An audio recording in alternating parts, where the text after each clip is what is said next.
It's the first hour of our program on Friday, which means it's Brunch with Bernie. Senator Bernie Sanders is on the line with us, live from Burlington, Vermont. Senator Sanders, welcome. Good to be with you, Tom. So, boy, you've got a lot on your plate, and there's been a lot going on. Well, there has been. And let me just touch on some of the issues we have been working on. I hope that many of the listeners and viewers read recently or heard recently that President Obama decided to remove the so-called chain CPI, which is it's a fancy expression for a cut in Social Security, from his budget. That's something he has been proposing for the last several years. And that is enormously important because it amounts to a major, major victory for the people of this country who understand that it would be just terrible in these difficult economic times to make substantial cuts in Social Security for tens of millions of Americans and for disabled veterans as well.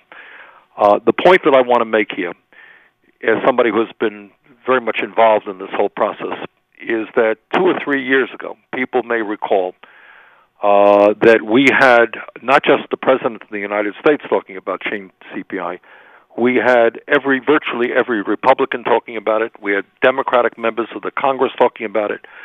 We had not just the Koch brothers talking about it, but we had fellows like Pete Peterson, who's a Wall Street billionaire, who put hundreds of millions of dollars into the effort to cut Social Security. We had the Bowles-Simpson Commission talking about the chain CPI. So we had the whole world. We had a corporate media telling us that Social Security is going bankrupt, and that entitlement reform needs to take place. You had all of that stuff going on. And yet we ended up winning the victory and preventing cuts in Social Security. How did that happen? It happened because we have a number of grassroots organizations all over this country, senior groups, labor groups, other groups, who made it very, very clear that they are unalterably opposed to these cuts. And they mobilized, and they finally made the point that it would be a very difficult political and dangerous political decision for anybody to be talking about cuts in Social Security. So Republicans have backed off, the President has backed off, and for the short term at least, we have won a very, very significant victory because the American people organized around this issue. And the lesson here goes beyond Social Security. The lesson is that what takes place in Washington is these guys want to work behind closed doors. They want to sneak devastating provisions into legislation, which will harm a whole lot of people. But when we can get the word out, when we can have an upfront debate about it, and when it is clear in poll after poll that the overwhelming majority of the American people, Democrats, Republicans, independents, are very clear that they don't want cuts in Social Security, they don't want cuts in Medicare, we can win these fights. And we've got to take this lesson and broaden it to other areas as well. So I felt very, very good about that. The other victory that we won a few weeks ago was when the President just signed this into law, issued an executive order raising wages for federal contract employees. We have hundreds of thousands of workers in this country and around the world, in fact, who are being paid very, very low wages, sub-minimum wages, with federal government dollars, with taxpayer dollars. And some of us said, no, that's wrong. We're not going to pay starvation wages to federal employees of federal contractors. And that, as a result of a lot of grassroots activism around that issue, the President signed an executive order. So that's another victory. Recently, I have been concerned as somebody who worries very much about climate change. And we have a pretty good caucus in the Senate right now focusing on climate change. I've been really disturbed by the nature of the media coverage that we're seeing. And one of the outrageous examples of that is that in an entire year, the Sunday morning talk shows, which are very important not only unto themselves but in getting the other media to be focusing on issues, they devoted something like 20 or 25 minutes to discussion of climate change in a given year, in a whole year, the major networks. And what some of us did, I think with 14 signatures on it, wrote to the presidents of the networks, and we said, This is what the scientific community calls the major environmental crisis facing our planet, and it's only going to get worse if we don't transform our energy system, if we don't deal with these issues.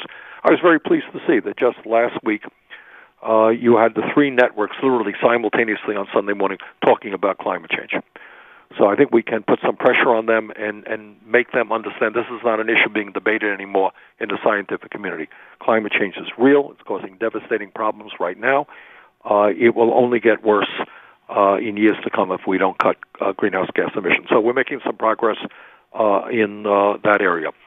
There's an issue out there that, as I understand what you said a moment ago, Tom, you're going to be discussing this in a few hours. Yes. And that is net neutrality and the impact of the merger between Comcast and Time Warner. One of the concerns that I think every American should have is the degree of media concentration ownership that we have in this country today. You have smaller and smaller numbers of huge multinational corporations controlling what we see, hear, and read. And this is a real threat to American democracy. I mean, it manifests itself in the way I just mentioned, that where the coal companies and the oil companies and the fossil fuel companies have so much influence over television, for example, that somehow climate change became a non-issue on Sunday talk shows. But it also manifests itself in, for example, the Trans-Pacific Partnership Trade Agreement. This is the largest trade agreement in the history of the United States. It has gotten virtually no discussion at all in terms of the major networks. And that's not an accident because all the corporations favor it, and they just don't want to talk about it too much. They want to quietly get it passed. In any case, what is happening now is a federal court recently ruled against the FCC in terms of net neutrality.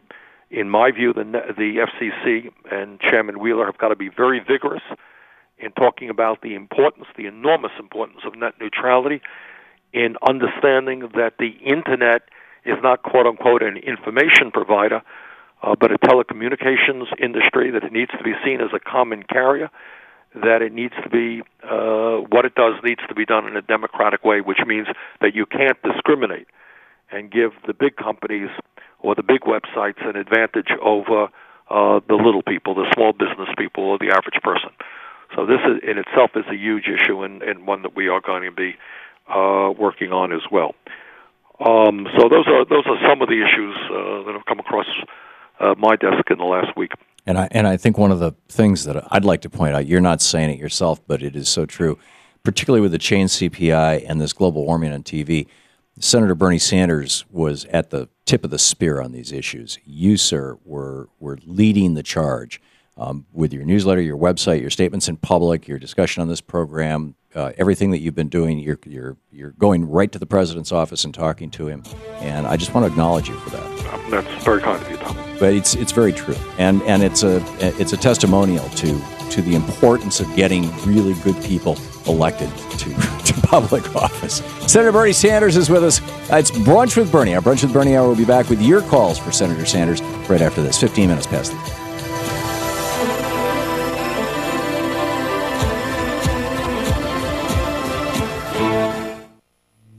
This is the Thom Hartmann Program. Check out Bernie's website, by the way, sanders.senate.gov. You can sign up for his free newsletter, The Bernie Buzz, and it's a great news source as well, a great news site.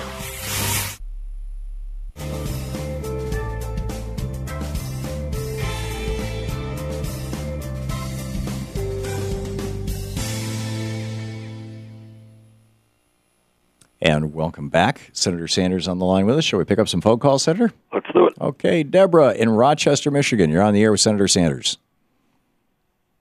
Deborah? Hello, Senator Sanders. Yes, Senator Sanders. Hello, how are you? I'm great. How are you? Very good, thank you. My question is, when are we going to get serious about closing the tax loopholes on corporations that offshore jobs overseas and park trillions of their money to avoid paying taxes here in the United States? Well, Deborah, thanks very much for that question, which touches on an enormously important issue. You know, in America today, we have the highest rate of childhood poverty of any major country on earth. We have families all over this country who are struggling to put food on the table. We have real unemployment of not 6.8%, of 13%. And yet what you're seeing coming from the Congress and from our Republican colleagues is cuts in food stamps, a refusal to extend long-term unemployment benefits, continued efforts to try to cut Social Security, Medicare, and Medicaid. And they do all of these things under the guise of deficit reduction. They are very, very worried about the deficit. And by the way, I got to tell you, when they went to war in Iraq and Afghanistan and they gave tax breaks to millionaires and billionaires under Bush, they weren't so worried about the deficit. But that's another story. But the point that Deborah is making is that when you look at the budget, you can't just look at spending. You also have to look at revenue. And the fact of the matter is that we are losing, as Deborah implies, about $100 billion every single year. That's an enormous sum of money, because many of these large corporations are sheltering their money. They're just putting their money into the Cayman Islands, Bermuda, and other tax havens where they don't have to pay any taxes on that at all. And I have introduced legislation, others have introduced legislation to deal with that issue.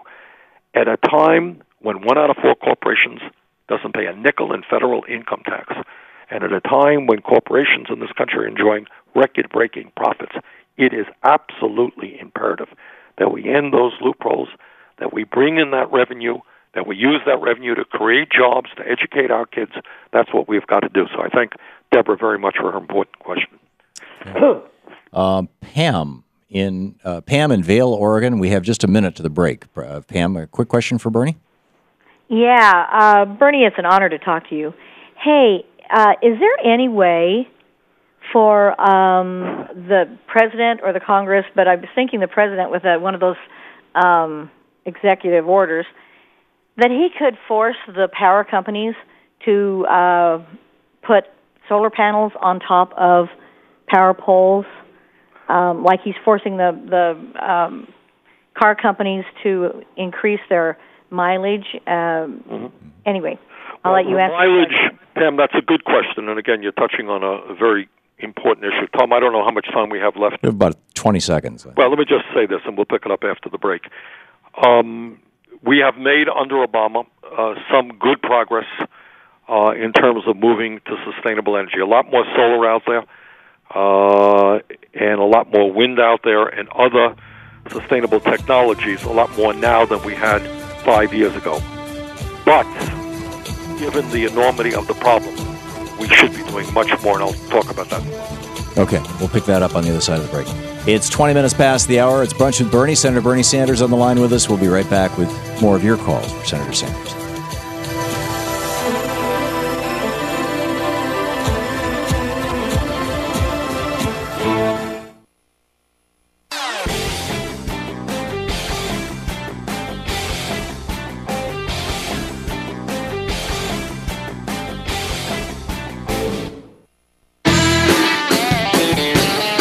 It's the place where we dare to ask, is Walmart a person? And we dare to say no. Thom Hartmann Program, Senator Bernie Sanders with us. This is our Brunch with Bernie hour.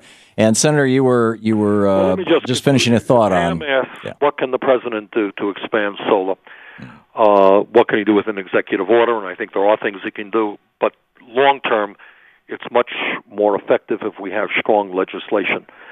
What I would like to add to that, and many listeners may not know this, is that right now the federal government provides huge subsidies for fossil fuel, huge subsidies for nuclear power. In fact, if the federal government was not providing insurance for the nuclear power industry, it would not be in existence today. Given the severity and the dangers we face in terms of climate change, in my view, we should be doing far more than we are currently doing in terms of pushing photovoltaics and in terms of pushing concentrated solar, which is another technology. Interesting piece of news is just in Southern California a couple of weeks ago, Tom, there is a new power plant, a concentrated solar power plant, which will provide electricity to about 160,000 homes. Solar. That's what we have got to do, both in terms of utility scale and in terms of rooftop photovoltaics. The president can do much more, and Congress should do much more. The problem, clearly, we have in Congress is that our Republican colleagues, by and large, don't even accept the reality of climate change, not to mention not wanting to go forward in an aggressive way towards sustainable energy. Allison in Sugar Grove, Illinois. You're on the air with Senator Sanders. Hi, Senator Sanders. My question is in regards to the STEM funds. I have a degree in applied mathematics, and I work at a local community college that receives STEM funds.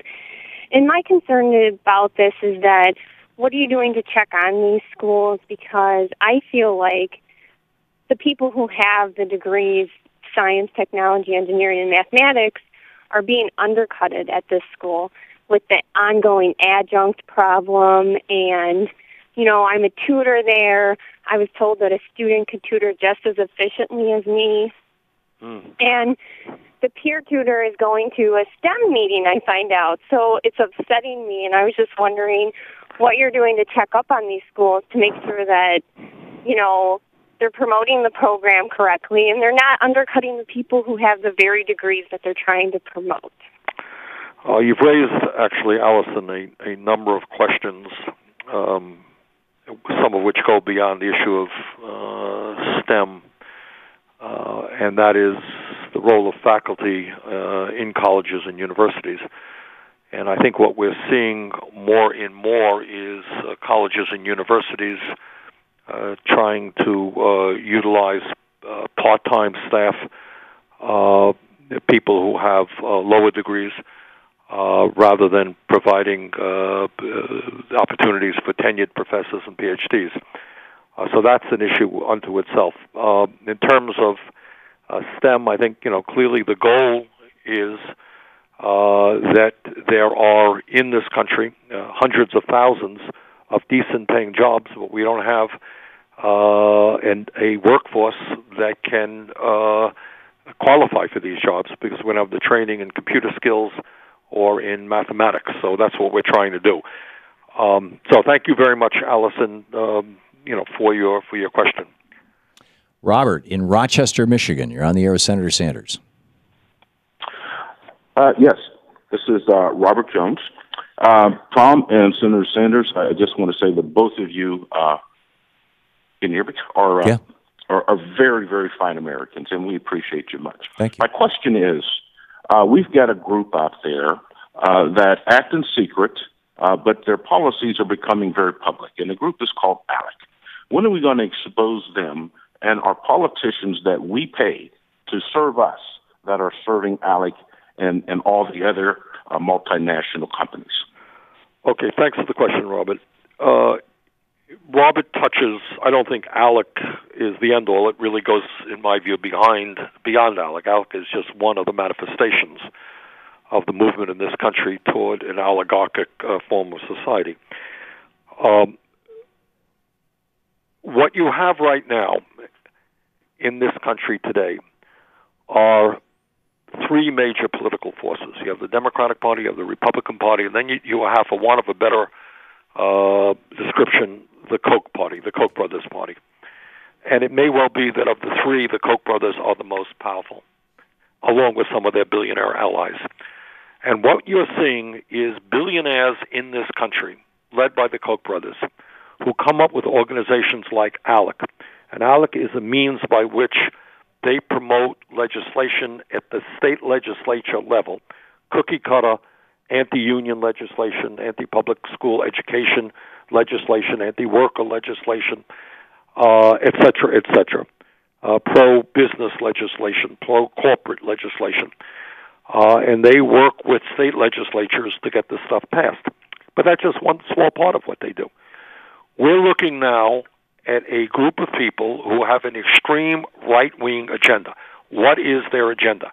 Their agenda, simply stated, is to repeal every major piece of legislation passed by the U.S. Congress in the last 80 years. You think of the legislation, they want to repeal it or significantly diminish it. What do I mean by that? In terms of Social Security, they would like to privatize Social Security. And that means that you invest in Wall Street, you hire a consultant on Wall Street for your retirement.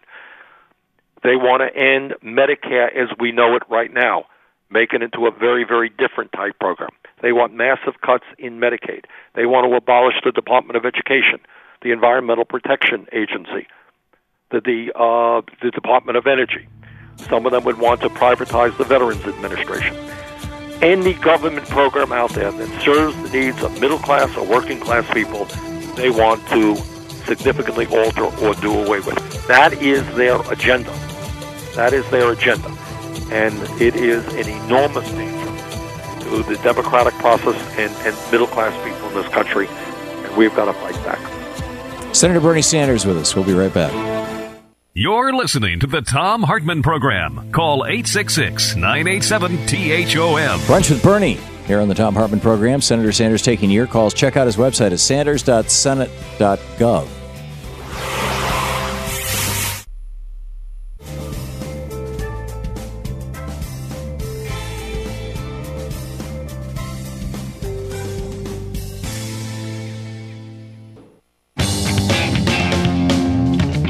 Welcome back to the Thom Hartmann Program, our Brunch with Bernie hour. Senator Bernie Sanders on the line with us, taking your calls.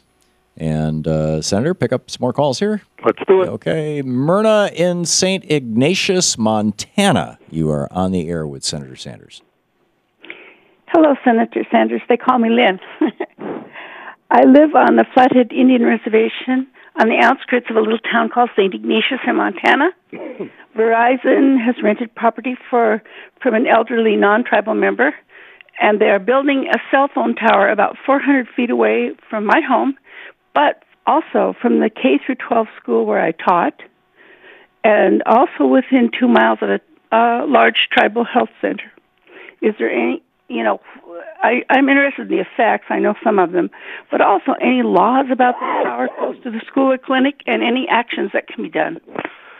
I think that would be primarily a local issue, a planning issue, and a county issue as to where cell phone towers would be placed. So I think it probably would not be a national issue.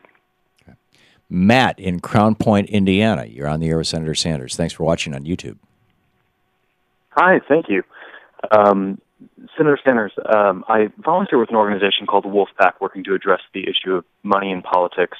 I know you've been a strong advocate for campaign finance reform in the Senate, and I know that your proposals for a constitutional amendment have been pretty well stonewalled. I'm wondering what your thoughts are on the possibility of passing a free and fair elections amendment through the other route laid out in Article 5 of the Constitution, a convention of the states. First of all, thank you, Matt, for your work. In my view, people must appreciate that if you're concerned about any of the important issues facing us, healthcare, education, climate change, education, whatever it may be, you must be concerned about campaign financing and how we can create a situation where a handful of billionaires and all of their money are not the determining factor in American politics. So Matt raises a very interesting issue. Matt asks, it is true that some of us, I and others, have introduced constitutional amendments to overturn this disastrous Citizens United Supreme Court decision. In addition to that, there is legislation trying to move us toward public funding of elections, and I support all of that. What Matt is asking is, can we go another route, do a constitutional convention? The danger there, Matt, is once you open that door, you don't know what's going to come out of it.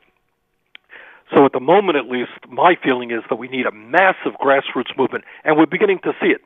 I think we have something like 16 states that have gone on record in supporting the overturning of Citizens United. I think you got hundreds of towns around the country. I think this is a dynamite political issue. I think it brings almost everybody together. You got a lot of honest conservatives out there who understand that American democracy is not a handful of billionaires contributing hundreds of millions of dollars into the political process. So I see us with a real opportunity to rally the American people to pass a constitutional amendment. That's the route that I'll stay on for a while. Okay. Kevin in Wilmington, Vermont, watching on Free Speech TV. You're on the air with Senator Sanders. Hi, Bernie.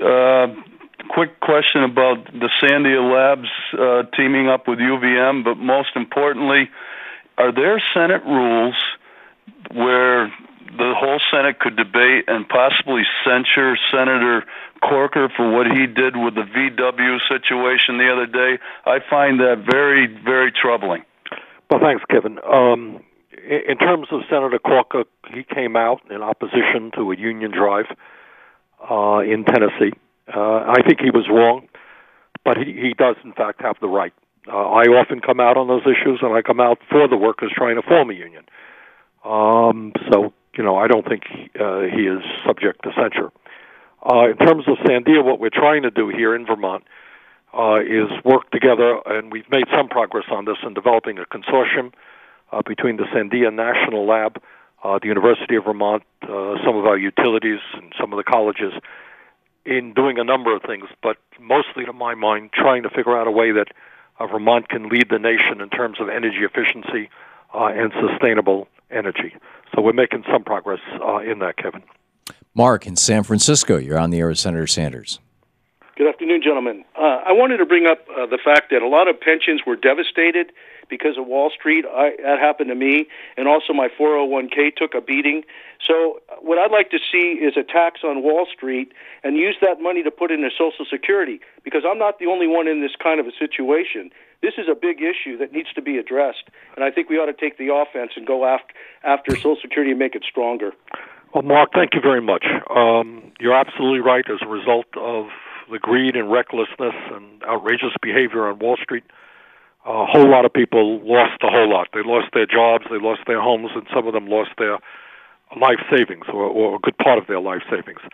And I happen to agree with you that I think we need, among other things, a transaction tax or transaction fee on Wall Street transactions, stock transactions. And I think that can raise a substantial sum of money. We could do a lot of things with the money. In terms of Social Security, and I want to reiterate the point that Mark made, retirement security in this country is, in fact, as he indicates, a huge issue because people's income has gone down in many, many years. People have lost good-paying jobs and now working for lower wages. They haven't been able to save.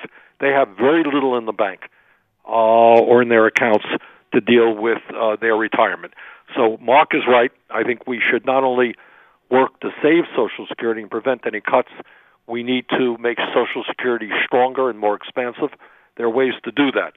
One of the ways you do it is to lift the cap on taxable income into the Social Security Trust Fund, which today is about $117,000. So somebody who makes $1 million a year contributes about the same amount as somebody who makes $117,000. You begin to work in that area, Social Security will be strong for the next 50 to 75 years, and then there are ways that we can work to expand benefits to those who need it most. Michael in Clayton, North Carolina, watching us on the DirecTV satellite system on the Free Speech TV channel. You're on the air with Senator Sanders. Hi. Senator Sanders, I would like to know your opinion on the recent ruling in Nebraska by a district court which found that the use of eminent domain was unconstitutional and set an injunction preventing the governor and the Nebraska Department of Environmental Quality from taking any further action to authorize or advance the pipeline under the unconstitutional law. What I think is, I don't think that the courts ruled that eminent domain is unconstitutional. I think they ruled that the way the state legislation that had been passed in Nebraska is unconstitutional.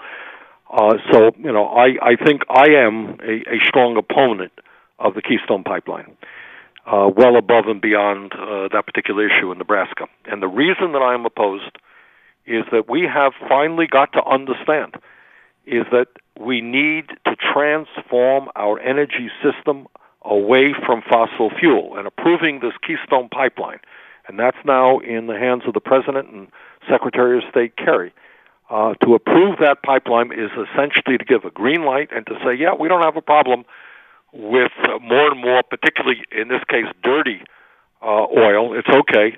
And I think that's an absurd remark to make. The goal is to move away from fossil fuel, not to encourage its production and make its delivery to the West Coast even easier. Paul in South Lyon, Michigan. You're on the air with Senator Sanders. Yeah, thanks for taking my call. The president and the Democrats are protecting Social Security. If the president had been for the change CPI at any point, it would already be law because all the Republicans are for it. You also implied that the Koch brothers are separate from the Republican Party. There's actually no difference between the Koch brothers and the Republicans on any issue. Isn't it true that the Koch brothers and other selfish billionaires own and control the Republican Party? To a increasingly large degree, that is true, but it's not total. There is a war within the Republican Party, as I think most political observers know, between the extreme right-wing Koch brothers and the Wall Street and corporate America and Chamber of Commerce faction. So you're seeing, major fights, for example, in Kentucky between what I would say is more of the Wall Street type, Mitch McConnell, versus a Tea Party type, will be supported by the Tea Party faction, Koch brothers and so forth. So it's not, but they do dominate and increasingly dominate the Republican Party. That is absolutely true. And the way they do it is not just through political contributions. They do it through all of their think tanks and their organizations and their roles in the chairs they have in universities and their influence in the media. So they are enormously powerful. In terms of the chain CPI, I would disagree with you. I think what the president was basically saying is that he was willing to go forward on it. He came up with this voluntarily. He appointed Bowles and Simpson to a deficit reduction commission who came up with this idea. What the president did not accede to is if the Republicans have not come up with significant revenue, he did not go along with it. But I am sorry to have to tell you that I think the president went much, much too far in supporting this chain CPI. A year. Yep. Senator Bernie Sanders with us. We'll be back with more of your calls for Senator Sanders right after this on our Brunch with Bernie program, our national town hall meeting. You're listening to the Thom Hartmann Program. Visit ThomHartmann.com for audio and video archives. Guy I think of as America's senator. His website, sanders.senate.gov. We'll be right back.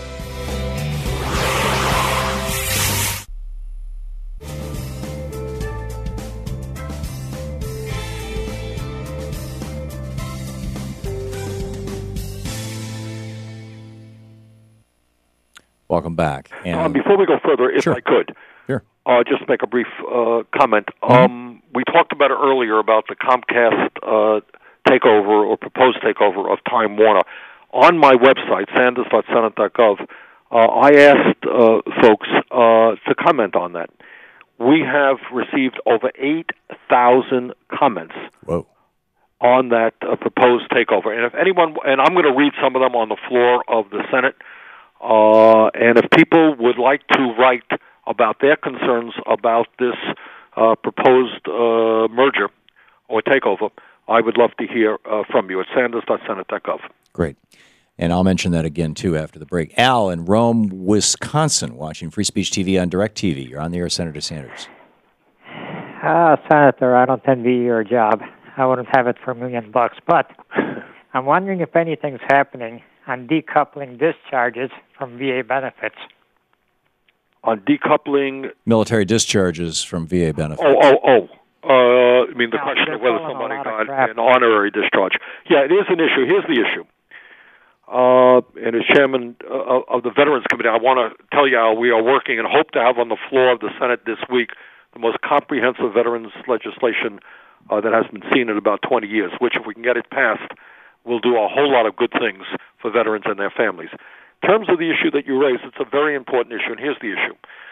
We know that in wars like the war in Vietnam and elsewhere, a lot of guys were discharged with dishonorable discharges because they were already suffering from PTSD and other problems.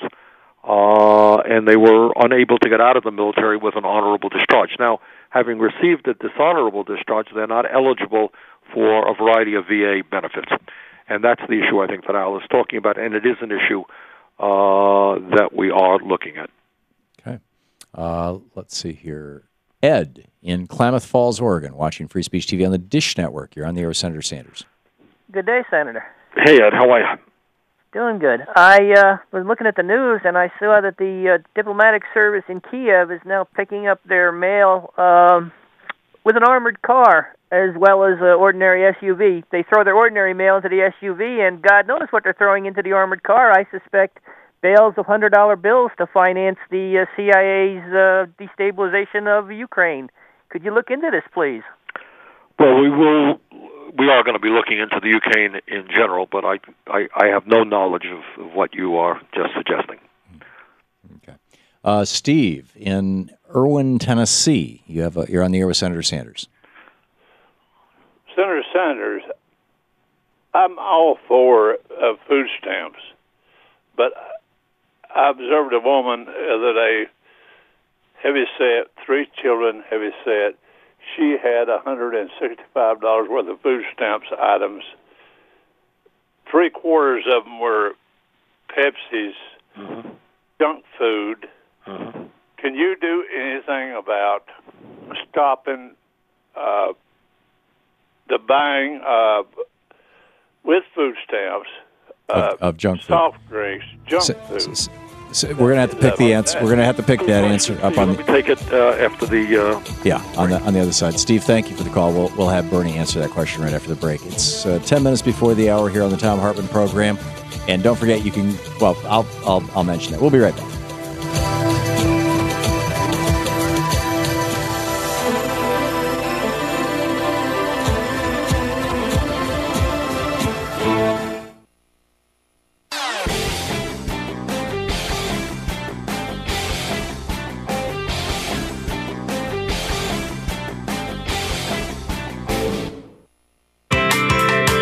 Welcome back. Special mention, Bernie's website, sanders.senate.gov. He's looking for your comments on the Comcast-Time Warner merger, and he will be reading some of them on the floor of the Senate. So you can get over to sanders.senate.gov and post your thoughts on that merger. And, Senator, you were and Tom, that issue just deals with the broader issue of corporate control of the media and so forth and so on. All right, let me get to Steve's question. It's an important question, Steve. As you know, we are struggling in this country with obesity. In some parts of the country, it is particularly high. Obesity leads to heart disease and to diabetes and other serious problems. I have a problem with having said that, I think the answer is to do a lot better job in educating people about good dietary habits and the significance of keeping themselves and their kids away from junk foods. I am not all that enthusiastic about telling people what they can eat and what they can't eat, but I think it is important for people on food stamps and everybody in this country to begin to understand the role of a diet in terms of our health, and we are making some progress, but I think we have a long way to go. John in Albuquerque, New Mexico, listening on KABQ. You're on the air with Senator Sanders. Yes, Senator. I was calling to ask about what the Senate is doing about the Attorney General's failure to enforce the Sherman Antitrust Act. John, good question. It's one that Tom and I have chatted about, I think, on numerous occasions. Look, the reality is that in America, in almost every economic sector of our society, you're seeing fewer and fewer large corporations controlling that sector. I could tell you probably the most egregious example of that is on Wall Street, where you have 6 financial institutions having assets equivalent to 2/3 of the GDP in America, writing half of the mortgages and 2/3 of the credit cards. And I think as Tom and I have chatted, if Teddy Roosevelt, a good Republican of 100 years ago, were alive today, he would have broken those babies up. So I think John is right. We need to be much more vigorous in antitrust activity. When we talk about, as we just did, the possible takeover of Time Warner by Comcast, I think that's kind of a no-brainer, frankly, for a dozen different reasons. But we have seen outrageous mergers in recent years, more and more concentration of ownership in our society. And John is absolutely right. We have not seen for many, many, many years the kind of aggressive antitrust activity that we need, certainly including the Obama administration. Alan in Crown Point, Indiana, listening on WCPT. You're on the air with Senator Sanders. Yes, Senator. I'm going to change my question from what I told the screener. Comcast is a large corporation, and it owns MSNBC, which is a left-wing station. So I hope you can do a lot to stop those things in the future. Not quite sure I understand Alan's question. I think he's concerned about corporate influence on media content. But, right. That is a huge issue. And the answer, I think, is to have a lot more diversity in media. Tom, you and I have chatted, and you always remind me what the answer is, but certainly well over 90% of talk radio in this country is kind of right-wing and extreme right-wing points of view. Is that right? Yeah, and I think it's because of media consolidation. Yeah, I think it has a lot to do with media consolidation, advertising, and so forth and so on. So, Alan, yes, the issue of corporate control of media is a huge issue. Kathy in Valparaiso, Indiana. You're on the air with Senator Sanders. Good afternoon, Tom, and good afternoon, Mr. Sanders. I have a question. What department in government would handle things with problems with climate control and solutions? Because I thought I had a good solution, because we're going to be flooding here in the Midwest, and now out east is going to be flooding. I come up with some way of running a pipeline to run the water out west where they're having a drought. But I don't know who to contact to discuss these things with. For a start, Kathy, I would go to your senator, your senators, and your members of Congress. That would be a good place to begin. Okay. Tim in Elmhurst, Illinois, listening to WCPT. You're on the air with Senator Sanders. Good afternoon, gentlemen. I have a question for the senator. I'd like to know where he stands on the National Rare Earth Cooperative Act of 2014 that was introduced by Senator Blunt and Senator Manchin. Say that again, the National Rare Earth Cooperative Act of 2014. Is that to protect the very rare earths that are needed to make microchips and things? Is that what you're talking about? Well, to make all kinds of green energy. Actually, what it is to basically deal with the thorium issue that we have with the rare earths all over the world. So for clean energy, okay. I have to apologize, Tim. I just am not familiar with that piece of legislation. Okay. Bernie, we have just 1 minute until the end of the show. You want to wrap up? We have 2 minutes. I'm sorry. All right, do you want to take another question, Tom? If you'd like, sure. Edward, who is in Warren, Vermont, listening on WDEV, is on the air with you. Edward? Hey, Bernie, how's it going?